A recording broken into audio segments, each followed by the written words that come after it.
Assalamualaikum warahmatullahi wabarakatuh. Salam dan bahagia. Saya Dewi Hernianingsi, pengawas sekolah pada Dinas Pendidikan dan Kebudayaan Kota Kendari. Akan berbagi praktik baik pendampingan pengawas sekolah pada Jambore GTK Hebat 2024. Judul pendampingan adalah Metode CTM berbantuan AI sebagai strategi pendampingan pengawas sekolah dalam penguatan literasi dan numerasi di satuan pendidikan. Untuk melakukan perencanaan pendampingan dilakukan melalui analisis kebutuhan berbasis data dengan acuan pada capaian rapor pendidikan. Berdasarkan analisis tersebut, terdapat 6 dari 11 sekolah binaan yang capaian literasi dan numerasinya masih perlu mendapatkan prioritas. Untuk itu, saya menetapkan strategi pendampingan dengan metode CTM berbantuan AI sebagai bentuk intervensi pengawas sekolah yang efektif dalam penguatan literasi dan numerasi, serta dampaknya terhadap peningkatan kualitas pembelajaran di sekolah binaan.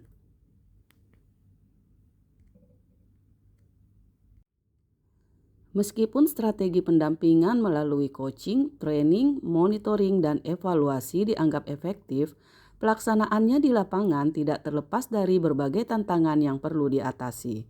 Beberapa tantangan utama dalam pelaksanaan strategi pendampingan tersebut adalah: yang pertama, komitmen perubahan dari kepala sekolah.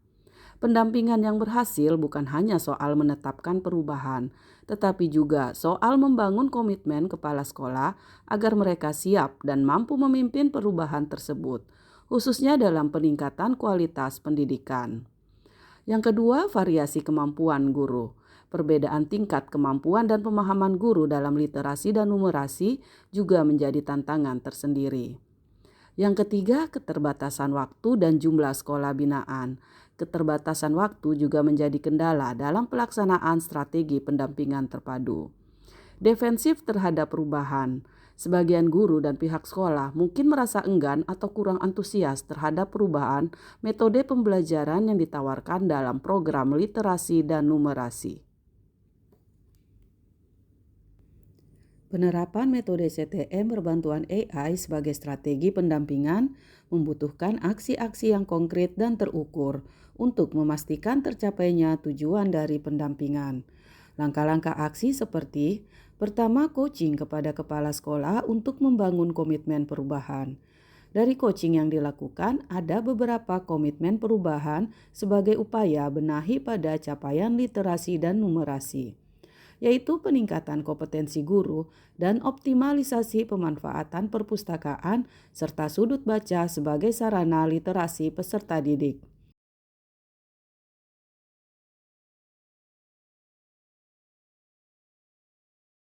Dua, desain program pelatihan atau training.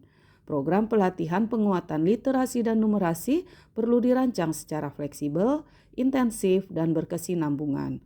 Selain menguatkan pengetahuan secara konseptual, juga dilakukan training in class untuk penguatan praktik pembelajaran.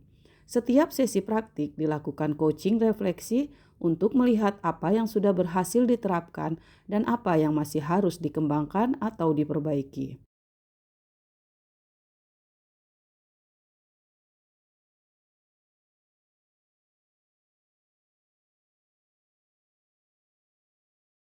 Keempat, monitoring dan evaluasi berbasis data. Monitoring harus dilakukan secara sistematis dan berkelanjutan dengan menggunakan data yang terukur. Untuk itu, perlu mengembangkan instrumen monitoring untuk mengevaluasi kemajuan program di setiap sekolah. Pengawas perlu melakukan monitoring tidak hanya pada aspek pelaksanaan program, tetapi juga pada hasil belajar siswa. Kelima, pemanfaatan AI dalam training, monitoring, dan evaluasi. Dalam menjalankan pendampingan, saya memanfaatkan Google Classroom sebagai kelas maya untuk pembelajaran secara daring, Google Form dan Quizzes untuk mengumpulkan data asesmen awal dan akhir terkait pengetahuan dan keterampilan setiap selesai pembelajaran. Gemini membantu dalam pembuatan modul atau RPP yang terintegrasi literasi dan numerasi. Keenam, refleksi dan umpan balik kolaboratif. Dalam sesi refleksi ini, guru, pengawas, dan kepala sekolah berdiskusi mengenai hasil coaching, training, monitoring, dan evaluasi. Refleksi ini memungkinkan guru untuk mengevaluasi praktik mereka, berbagi pengalaman, dan mendiskusikan solusi atas tantangan yang dihadapi. Umpan balik dari pengawas bersifat konstruktif, spesifik, dan mendorong perbaikan yang berkelanjutan.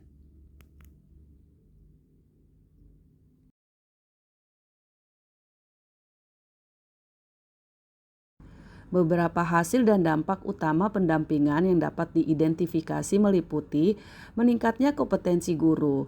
Dengan adanya coaching yang berkelanjutan dan pelatihan yang berbasis praktik, guru lebih mampu mengimplementasikan metode pembelajaran yang mengintegrasikan literasi dan numerasi dalam pembelajaran. Hasil dari implementasi strategi pendampingan ini juga terlihat dari peningkatan hasil belajar siswa dalam literasi dan numerasi. Tersedianya lingkungan belajar yang mendorong peningkatan keterampilan literasi siswa melalui penataan kelas yang kaya teks multimodal.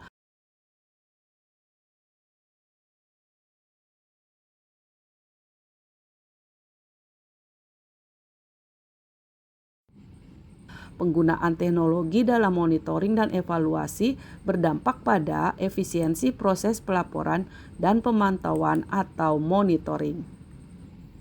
Dampak selanjutnya adalah terbentuknya komunitas belajar guru yang aktif dan produktif.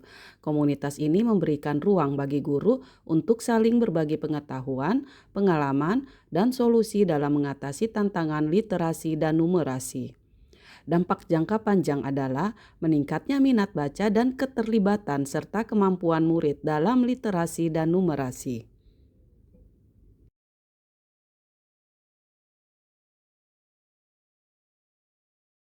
Terkait praktik baik pendampingan yang sudah saya lakukan di sekolah binaan. Adapun judul dari praktik baik pendampingan saya adalah metode CPM sebagai strategi pendampingan pengawas sekolah dalam penguatan literasi numerasi di satuan pendidikan. Ini yang menjadi latar belakang ketika saya ingin melakukan sebuah pendampingan dengan strategi CPM, yaitu literasi numerasi sebagaimana yang kita sudah ketahui bersama menjadi indikator prioritas dalam rapor pendidikan dari 6 aspek. Untuk itu terkait dengan peran kita sebagai pengawas yang tertuang dalam Permen 4831 2003 tentang peran pengawas sekolah. Di sini salah satunya adalah bagaimana kita bisa mendampingi kepala sekolah untuk melihat yang menjadi program benahi dari rapor pendidikan yang ada. Untuk itu kita perlu melakukan kegiatan pendampingan yang dilaksanakan dengan prinsip profesional, terencana, strategis, bertahap, dan mandiri, kolaborasi, asimetris, kesetaraan, dan berbasis evaluasi. Inilah yang menjadi acuan kita ketika kita akan turun melakukan pendampingan. Demikian praktik baik pendampingan pengawasan yang telah saya lakukan sebagai bentuk kontribusi dalam peningkatan kualitas layanan pendidikan, peningkatan kompetensi kepala sekolah dan guru, serta peningkatan kecakapan literasi dan numerasi generasi emas Indonesia. Salam GTK hebat.